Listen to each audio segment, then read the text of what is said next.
Hi, welcome back to EGN Podcast. My name is Vlad. I'm your host of EGN Podcast. So as you can see from the title, today we are going to talk about World Economic Forum because 2 years ago it was, very much spoken about, but now less.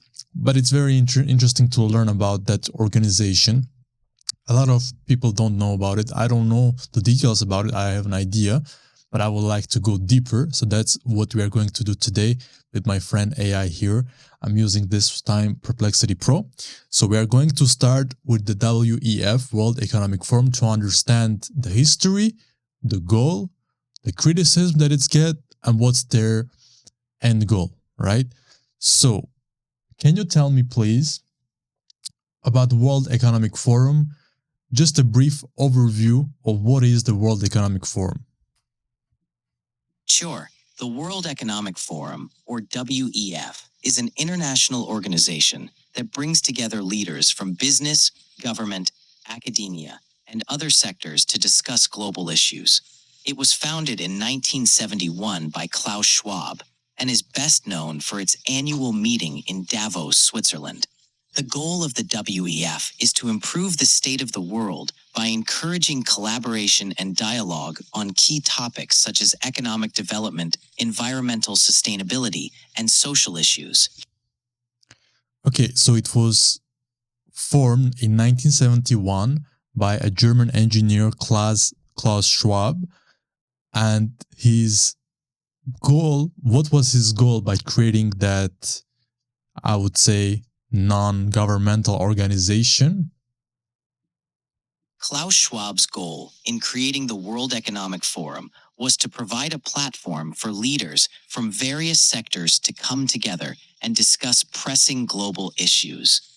He aimed to foster international cooperation, encourage dialogue on economic and social challenges, and promote sustainable development.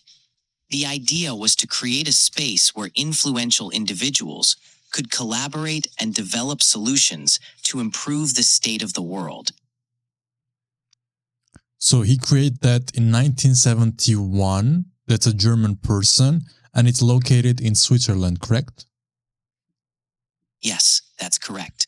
Klaus Schwab, a German economist and engineer, founded the World Economic Forum in 1971, and it's headquartered in Geneva, Switzerland.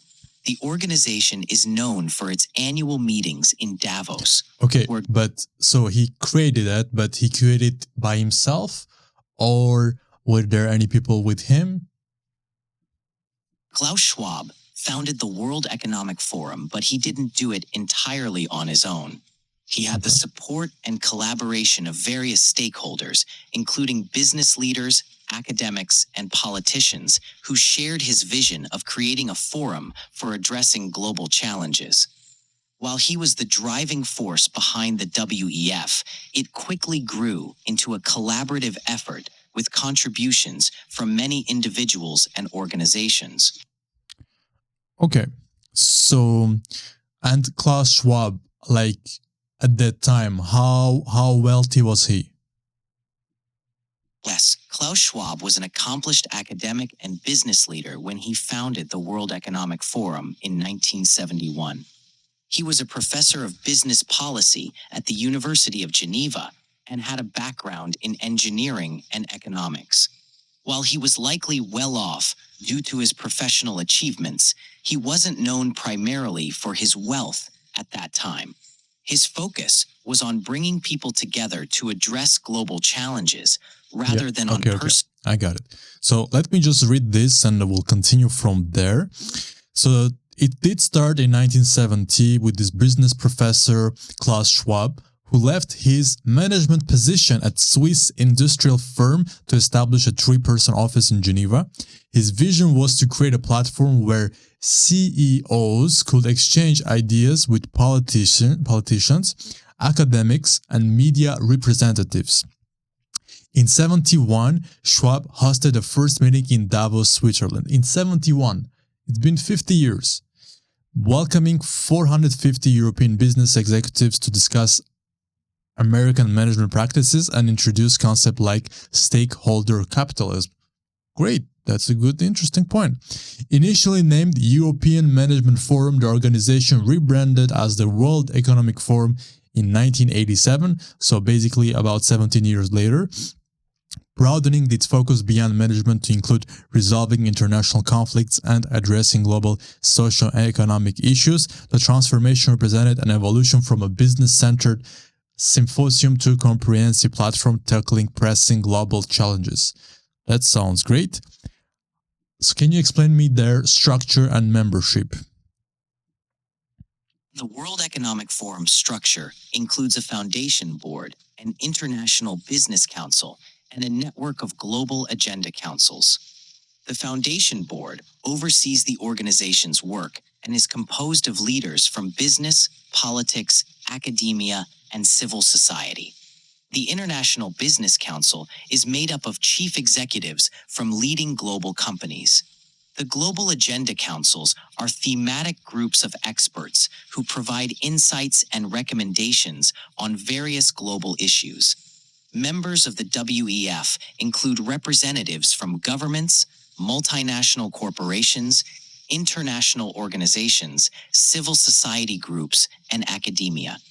The WEF operates on a membership basis, with companies paying a fee to become members and participate in its activities. Interesting. That's a membership. So you pay to be part of that special club.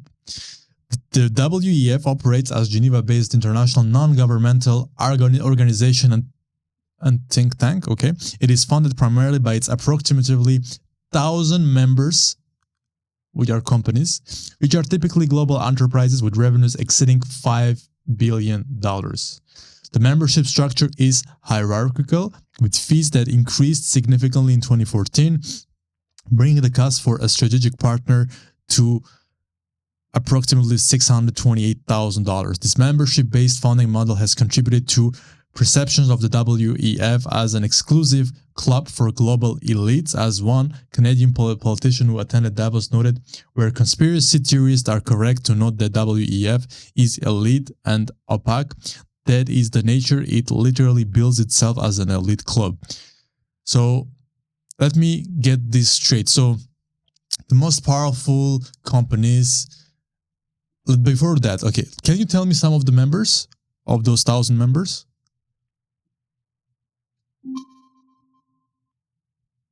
The World Economic Forum, WEF, has around 1,000 member companies, typically large global enterprises with significant revenues. Some notable members and participants include leaders from companies like Siemens, Accenture, Carlyle Group, and Royal Philips.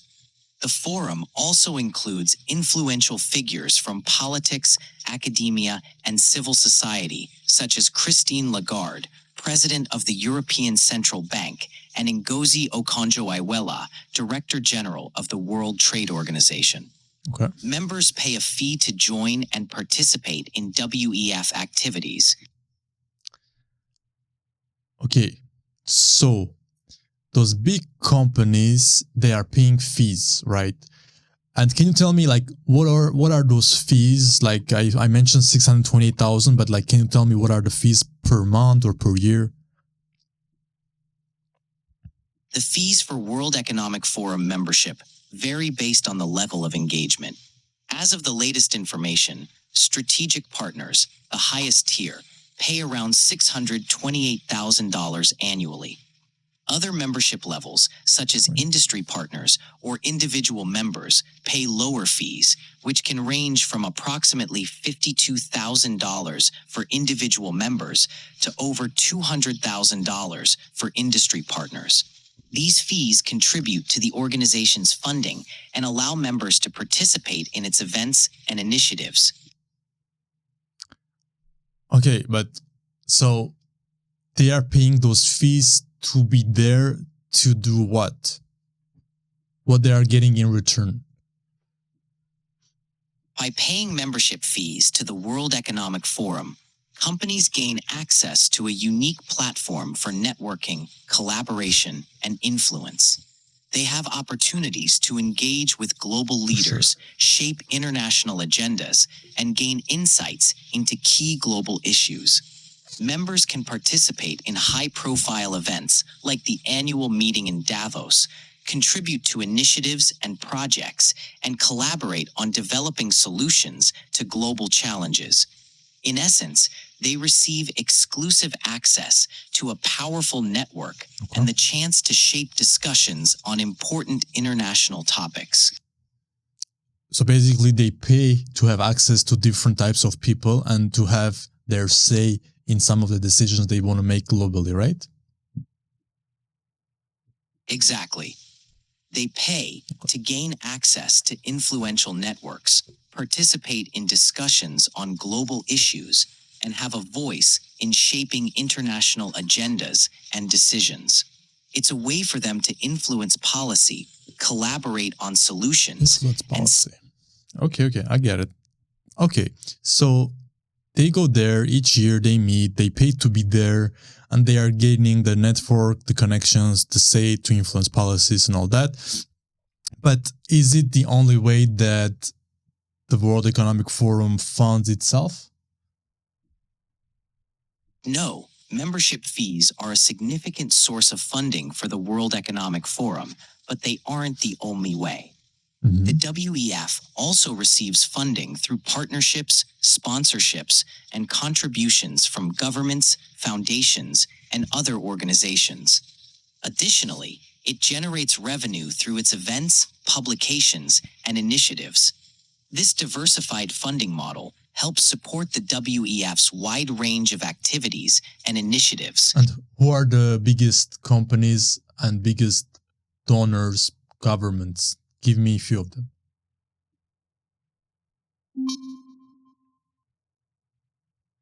The World Economic Forum's largest corporate members typically include leading global companies like ABB, Accenture, Alibaba Group, and Siemens. These companies are involved in various industries and contribute to the forum's initiatives. On the government side, while specific major donors are not usually publicly listed, the WEF often receives contributions from various governments to support specific initiatives or events. Donations from governments are usually project-based rather than direct funding for the organization. Okay.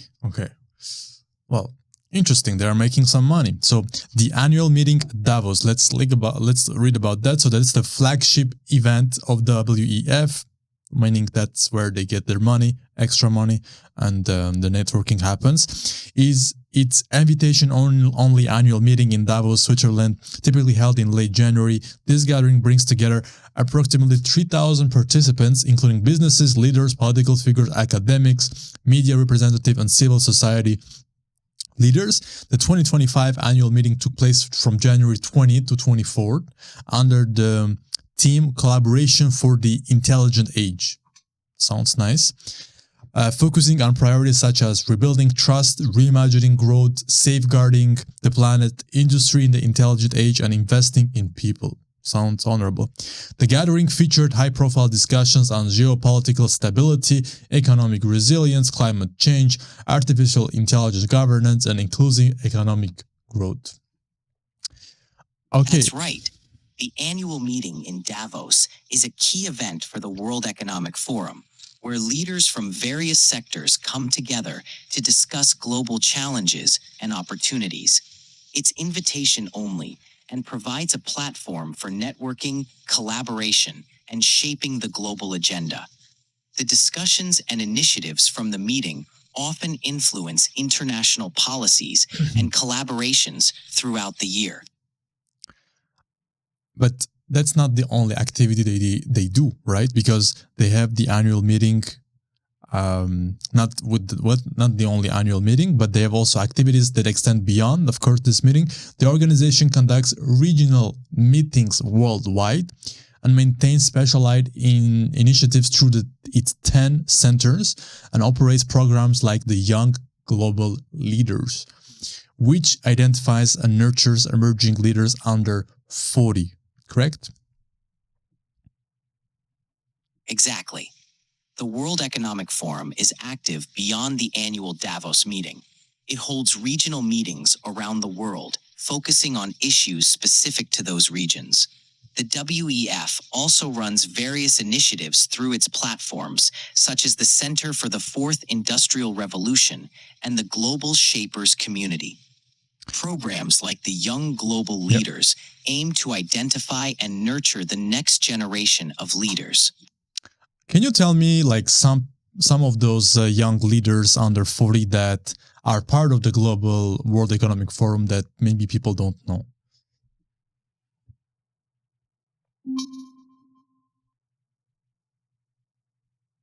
The Forum of Young Global Leaders includes a diverse group of individuals under the age of 40 who have demonstrated leadership in their fields.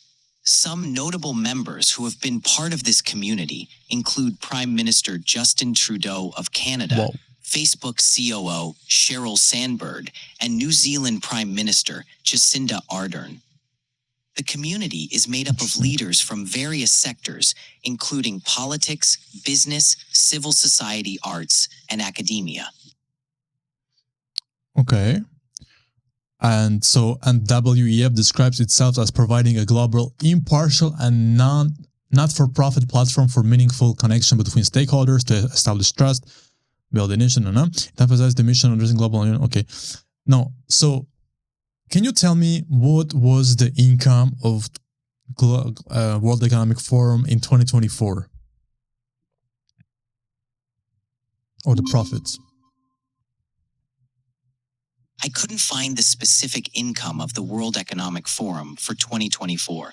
However, the WEF's income generally comes from a mix of membership fees, partnerships, sponsorships, and contributions.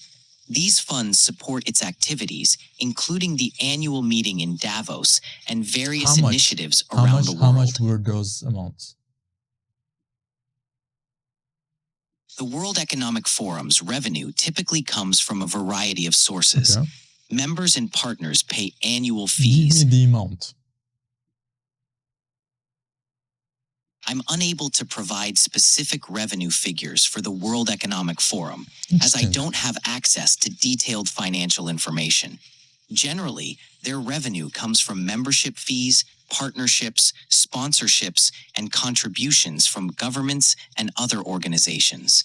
If you're interested in specific financial details, including revenue, you might be able to find more information in their annual reports or financial statements. Can you check their annual report to give me the numbers?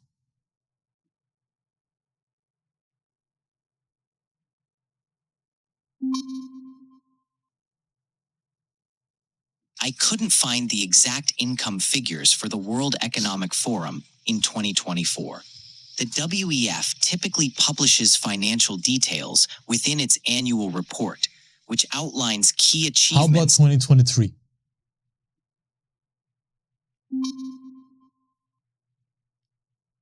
I couldn't retrieve the exact income figures for the World Economic Forum in 2023. The WEF's financial details are usually available in their annual reports. Can you check in their annual reports the revenue that they make for 2023-2024?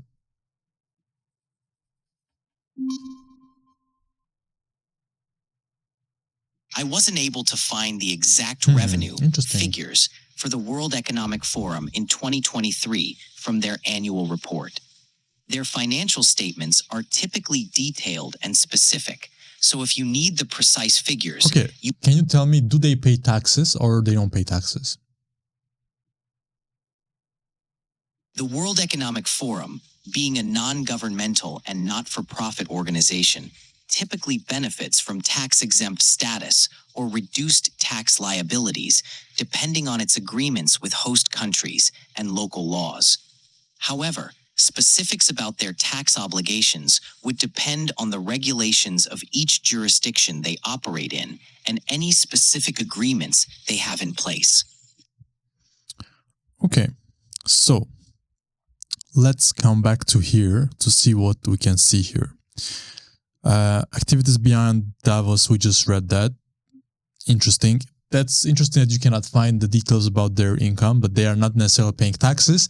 And can you tell me, how do those most influential people go to that meeting in Davos each year? Like what transportation they use to go there?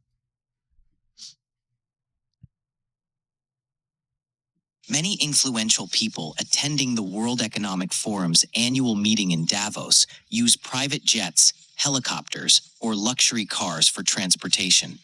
Davos is a small town, and the influx of attendees often leads to a high demand for private and chartered flights. From nearby airports, attendees may use helicopters to reach Davos or travel by car, while some attendees may use commercial airlines and other forms of transportation. The use of private jets has been a point of criticism due to the environmental impact. Okay, so you know what? Before reading the criticism against them, let me read what are the goals of World Economic Forum, because there are many goals that they have, and it's all mentioned on their website, but I'll pull it up here. So one of their first goals, okay, they have many, right? I said they have many goals, but first one is set facilitating multi-stakeholder governance models. So let's read that, and then you can give me your perspective.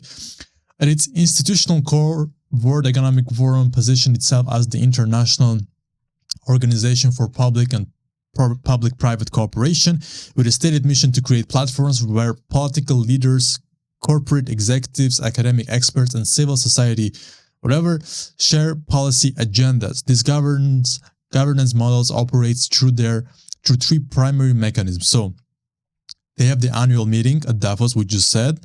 Approximately 1,000 people come there, leaders and all that.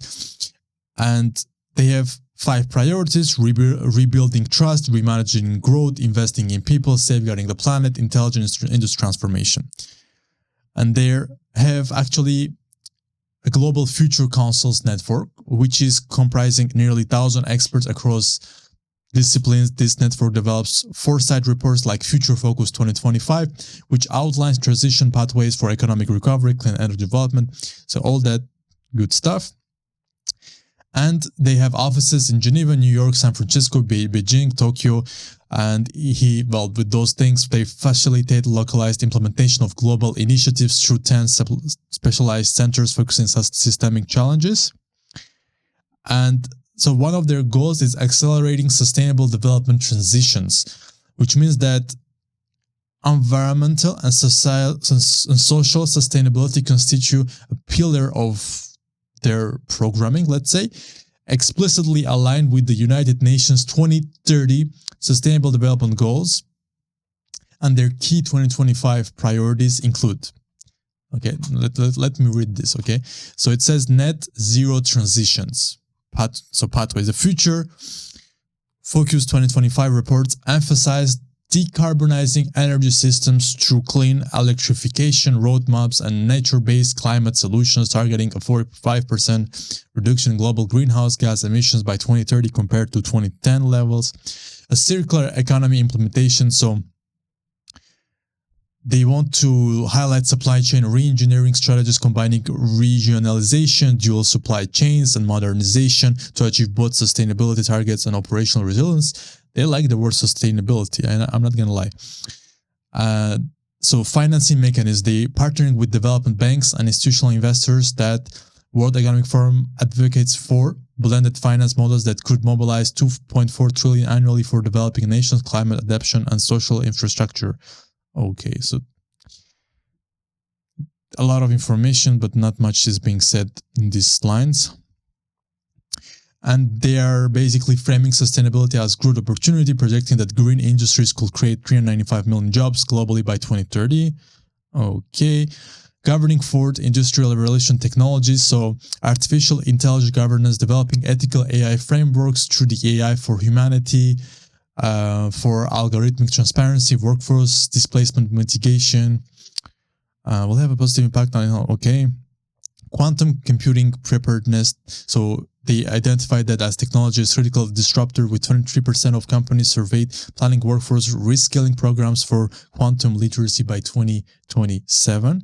This gets interesting. Digital ID systems.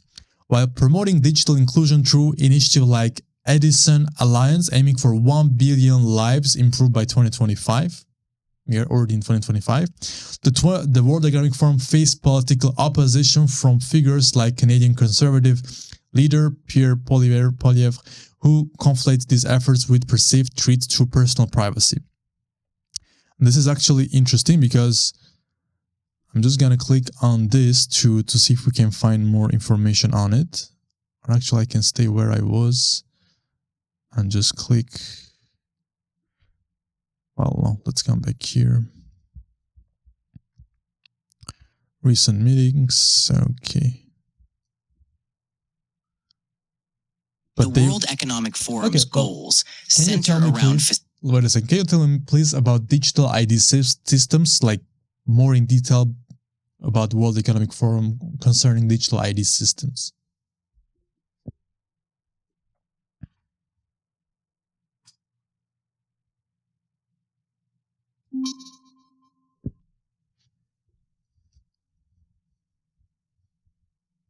The World Economic Forum's approach to digital ID systems focuses on creating a framework that leverages technology for privacy-preserving and inclusive digital identities.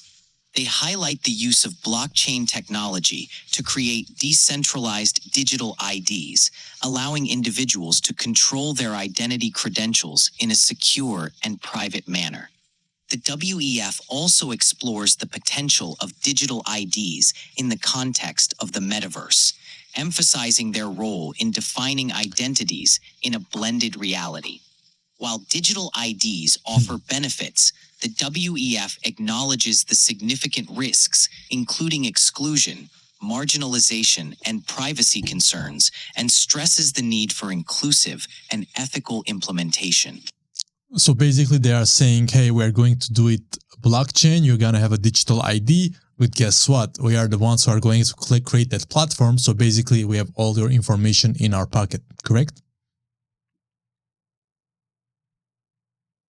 Essentially, the World Economic Forum is advocating for digital ID systems that use blockchain technology to give individuals more control over their identity data. That already exists in some of the countries, like even in Ukraine, that exists. Pretty much, right? Yes, digital ID systems are already implemented in various forms in different countries. They can offer convenience and efficiency, but also raise concerns about privacy, data security. Okay. So we'll continue here. Reforming economic system for equitable growth. So this is their other priority. It says post-pandemic recovery strategies form a central thread in WEF programming, emphasizing stakeholder capitalism metrics. So over 120 multifunctional corporations now report using WEF's ESG, environmental social governance indicators, which track 21 core metrics across 4 pillars: principle of governance, planet, people, and prosperity.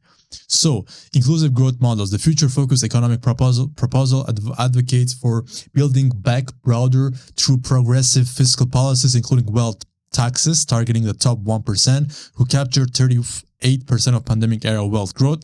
This aligns with Oxfam data showing billionaire wealth grew 12%, while the poorest half lost 11% of their net worth between 2020 and 2023, which is, well, that's logical. If they are already billionaires and they have cash, they have opportunities, for sure it's going to grow. Trade system modernization, with global trade growth projected to slow to 1.7% in 2025. WEF promotes digital trade agreements and supply chain diversification strategies to reduce geopolitical risk. How? Not mentioned. Enhancing global health and human capital. So, future of work programming. They report, by basically 2025 job reports forecast that 44% of workers' core skill will require updating by 2027, driving the forum's reskilling revolution, targeting 1 billion people with better educational skills by 2030. Mental health advocacy. A dedicated global future council of mental health pushes for workplace mental health standards. Telehealth integration, noting that poor mental health and global economy. Okay, well, this is health equity partnerships collaborating with Gavi. Pandemic preparedness initiative works for strengthened vaccine distribution networks, aiming 70% global COVID-19 vaccination covered by mid-2025. Collaborating with Gavi and WHO, World Health Organization. They want to basically have preparedness initiative works to strengthen vaccine distribution networks, aiming 70% global COVID-19 vaccination coverage by mid-2025. Interesting. From what I know, COVID is finished, no? In response to escalating great power competition, the World Economic Forum positions itself as neutral dialogue platform. Well, crisis meditation channels. In his meeting in Davos this year, 2025, they hosted discrete negotiations on Ukraine reconstruction financing and Red Sea shipping route security, reflecting the forum's role as an informal diplomatic venue. Technology governance diplomacy through the Agile Governance Initiative, the WEF facilitates cross-border agreements on AI ethics. Okay. And they speak about also fragile state support. So their new agenda of fragility framework guides private sector investments in conflict zones with pilot projects in Sudan and Haiti, aiming to align humanitarian aid with long-term economic development. Well, next, okay. Well, you see this part of what they put in their Future Focus 2025. Some of those things sound like honorable, good, but sometimes it's vague. Sometimes it's more actually control by selling you that it's good. It's good for you because, these are the bads, we are the goods. However, they are talking about taxing the 1%, but the ones that are making the decisions are the 1%, even the 0.01%. So, it's a little bit contradictory. But let's check out what are the critiques against them, because there are critiques against World Economic Forum. There are many critiques. So let's come back here. Well, one of the main critiques that I can see here is the Great Reset. What is the Great Reset? Can you tell me what is the Great Reset?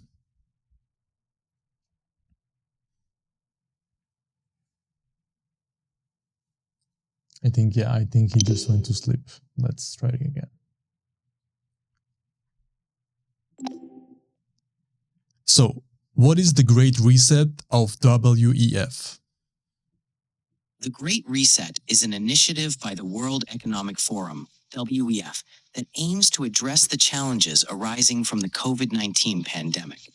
Launched in June 2020, it proposes to revamp all aspects of society and the economy, from education to social contracts and working conditions. The goal is to create a more sustainable, equitable, and can you explain to me what is the Great Reset by the World Economic Forum? The Great Reset is an initiative by the World Economic Forum that was launched in response to the economic and social disruptions caused by the COVID-19 pandemic. It aims to improve the state of the world by shaping economic recovery and rebuilding systems to be more equitable, sustainable, and resilient. The concept involves rethinking various aspects of society, including economic policies, business practices, and environmental sustainability, to create a more inclusive and fair global economy. Okay, but that doesn't mean much, let's say. So let me read this, and I'm just gonna put this one here. So it says Sure, that... go ahead. Yeah, I'm listening. The World Economic Forum Great Reset Initiative. So what is that? It's framed, as you said, post-pandemic economic overhaul, intensified accusations of elite opportunism during crisis. While the initiative promotes stakeholder capitalism and sustainability, critics highlight these things. First of all, technocratic overreach. Proposals like we just spoke about, digital ID systems, centralized climate policies, AI governance frameworks and perceived as tools for social control. Canadian conservative leader Pierre Poilievre linked this to actually a mandatory digital ID threat, reflecting broader anxieties about loss of individual autonomy. It also has a corporate rebranding masquerading as a reform. Naomi Klein critiqued that the Great Reset as a coronavirus-themed rebranding of existing WEF agendas, arguing it allows corporations to make themselves look good while avoiding systemic change. Ethicist Stephen Umbrello similarly condemned this reliance of buzzwords like equity and sustainability to obscure corporate-friendly policies. But so the Great Reset, and if I'm not mistaken, where there's a book, like there was a book written about this, no, during the pandemic, no? Yes, you're right. During the pandemic, Klaus Schwab, the founder of the World Economic Forum, co-authored a book titled COVID-19, The Great Reset with Thierry Malloret. The book explores how the pandemic could be an opportunity to reshape the global economy and society in line with the principles of the Great Reset Initiative, focusing on areas like fair economic systems, sustainability, and harnessing the innovations from the Fourth Industrial Revolution. And when did that book come out? The book COVID-19, The Great Reset, was published in July 2020. July 2020, and the pandemic officially starts March 2020. Yes, the COVID-19 pandemic was declared in March 2020. So in 3 months, he wrote a book about how pandemic is good to do the Great Reset. It is indeed a relatively short time frame. The authors likely began developing the ideas for the book soon after the pandemic started. Is it possible they started writing the book before the pandemic started? It's possible that the authors began developing ideas and concepts related to global economic issues before the pandemic. However, the specific framing of the book around COVID-19 would have been developed after the pandemic started, as it focuses on the opportunities for societal change. Except if they knew that the pandemic will come. See, allegedly. There's no evidence to suggest that the World Economic Forum or its founders had prior knowledge of the pandemic. Correct, I agree. The Great Reset Initiative. So we'll go also with another argument. Argument number 2, the architecture of technocratic governance. So the WEF's operational framework prioritized decision-making by global elites over traditional democratic process. Its global redesign initiative launched in 2009 explicitly advocates transitioning from intergovernmental systems to multi-stakeholder governance where corporations, NGOs, and selected individuals collaborate on policy solutions. But critics argue this model, and they say it brings to marginalize elected governments. By positioning private sector leaders as equal stakeholders to national governments, the WEF creates a parallel governance structure that lacks democratic legitimacy.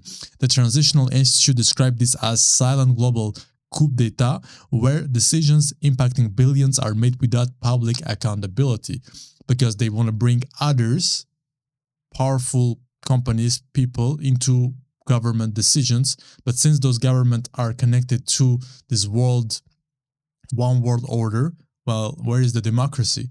People didn't choose those people to make decisions for them.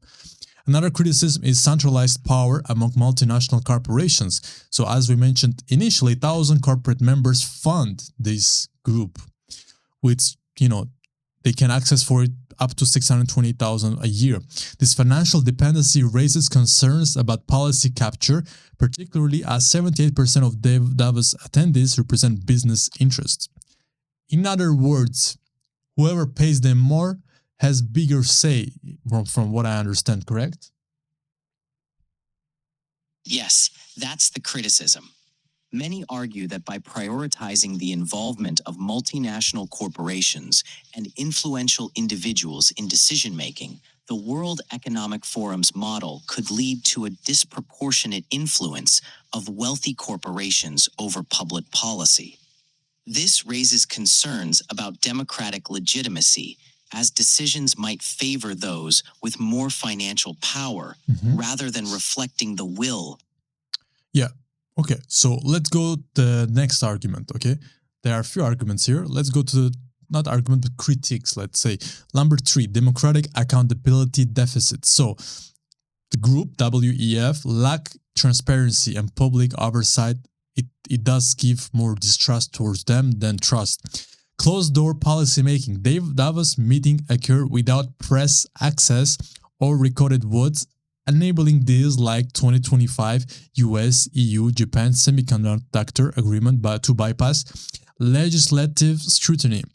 Revolving door with government. So critics highlight conflict of interest, such as we just mentioned, Canadian Deputy Prime Minister Chrystia Freeland serving on the WEF board while crafting national fiscal policy. Similar ties exist for 28% of G20 leaders who are WEF Young Global Leaders alumni.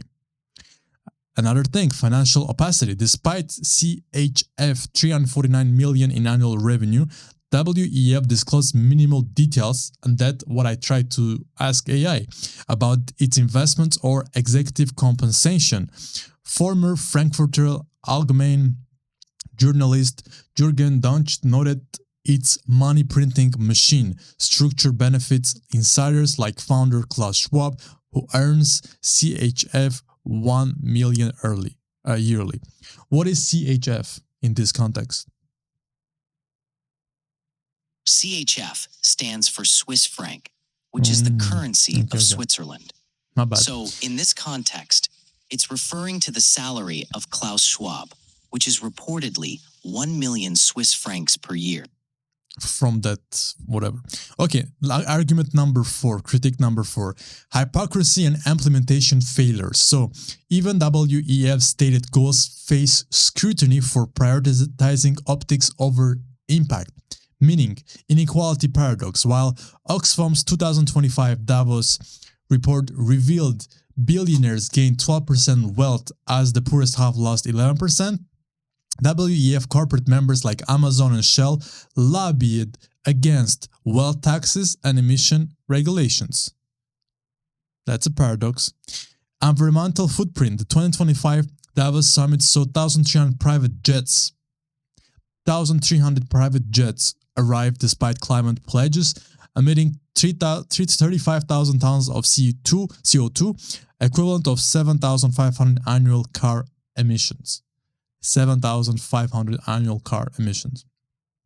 So you understand that, so those people, powerful, they go with their jets, helicopters, their cars, but most of them, they're coming from other countries. So they're not just taking regular business class or, economic options. They're bringing with their jets. They're parking it there. They are entering there. They are like, oh, hello, Mr. This. Hello, Miss This. Thank you for coming. This is the hotel. You stay here, blah, blah, blah. Then they come to the meeting. They sit down there. They get some champagne, nice glass of water, sparkling water. They sit down and they start talk about climate change. We need to help people to save the planet because the planet is going badly. And then they finish. They take their jets again. They come back. Maybe they don't know how those, jets work regarding the planet. Cultural imperialism. Initiative like gender-neutral constitutional reforms in Ireland backed by WEF-aligned leaders like Leo Varadkar faced voter rejection for disregarding local values. So basically, can you explain to me what is in this context cultural imperialism?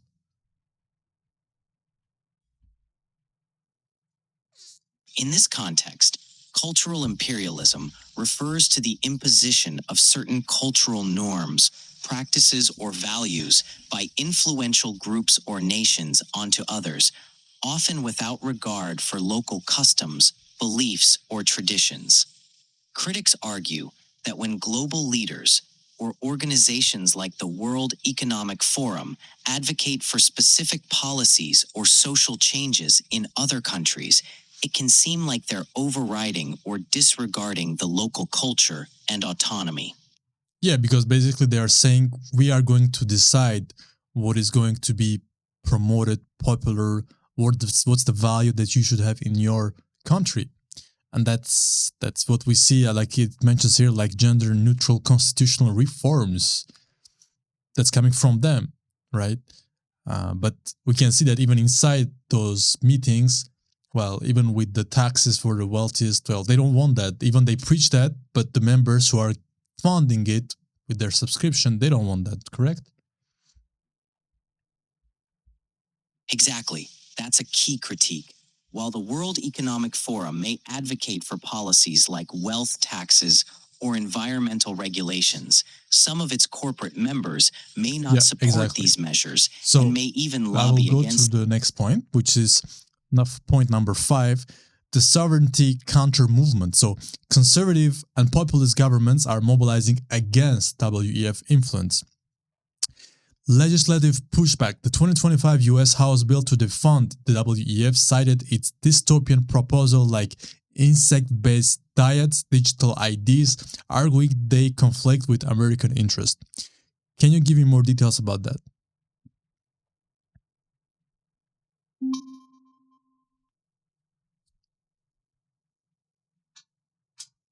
In 2025, a group of House Republicans introduced a bill known as the Defund Davos Act, which aimed to prohibit U.S. funding for the World Economic Forum. The bill sought to block any federal agency, like the State Department or USAID, from providing funds to the WEF. Proponents of the bill argued that American taxpayers should not fund what they view as the WEF's globalist agenda, which they believe conflicts with American interests and values. And how much were US currently giving them? The exact amount of US funding provided to the World Economic Forum, WEF, isn't readily available. However, it's understood that the US government has contributed millions of dollars over the years to support the forum's initiatives and annual meetings. Okay, so, and we can see also there is the public sentiment. So 62% of voters in OECD nations now view global institutions like the WEF as detached from everyday struggles. Well, they are. Yes, there's a growing detached sentiment among the public in many OECD countries that global institutions like the World Economic Forum are out of touch with the everyday struggles of ordinary people. Many believe these institutions prioritize the interests of the elite or are disconnected from the challenges faced by the wider population. Well, yeah, because it's a little bit hard to be close to the challenges of the population. I mean, if we speak realistically, if you're in that category. And researchers like Alex Friedfeld note that anti-WEF narratives have shifted from fringe conspiracies to mainstream political discourse, with 41% of US conservatives believing the organization controls world governments. Technically. So, but here actually we didn't even mention the fact that, did they say, can you correct me, did they say that you will own nothing and you will be happy? The phrase, "you will own nothing and you will be happy," has been associated with the World Economic Forum, but it's not a direct quote from the organization. It appears to have originated from a speculative essay or video produced by the WEF that imagined possible future scenarios. Critics have used the phrase to suggest that the WEF supports policies that would undermine private ownership, although the WEF has not explicitly promoted such an idea. Didn't they say that, you will have to eat insects, no meat? The World Economic Forum has discussed the idea of eating insects as a potential solution to global food shortages and environmental concerns. Insects are noted for being a sustainable and nutritious alternative protein source. However, the WEF has not mandated or enforced this. It's more about exploring possible future food options and sustainability practices. Okay, well, as you can see, guys, so there's a lot of things connected to those, World Economic Forum and all that, because we can call them other way. We can call them globalists because they think about global control, global power. I'm trying to see if we can see any other information that can be interesting, because you can view it in a way that it's good for people, but in reality that's a little bit hard. If you are more, let's say, with a liberal view on the world, you might say, well, it's not that bad, and they're trying to help people and all that, but I mean, still we gotta follow the money. Like, people are paying to be there to have an impact on policies, or they're not. It's not a free place where influential people are invited to have, honorable discussions, how to help people. They are paying, they're losing money from their pocket to be there, to connect with those other leaders, to have an influence on policy making. And as you saw, most of them, they are corporations. This is not about governmental officials or, just individuals, or like, it's companies, right? And they are paying to be there. So they are losing money and they are gaining something. And what are they gaining? That's the question, because whatever they propose and whatever sounds nice, somebody at the end is making money on people. How, the way whatever you want to think, somebody is making money. They want to put the digitalized system, somebody is going to create that, somebody going to make money on that, and they're probably going to be funded by those guys. They're going to make the money, and they're going to control the data and sell the data and have control on people. Same thing with the other stuff they want to do with environment, the ESG and all that. The ESG is a whole other topic that we can dive into another time. So based on what we saw, you can come to your own conclusions, to other studies to see, because some of the things that are saying, it's not bad. It can be seen as just and bringing some good things into life, fairness. But let me know what you think in the comments. If you like this type of content, like, subscribe, and share. If you want to try out Perplexity Pro yourself, click the link in the bio. Get a free one. You don't get a free month, but you get a $10 off on the first month. So thank you for watching, and I see you in the next video. Take care. Bye bye.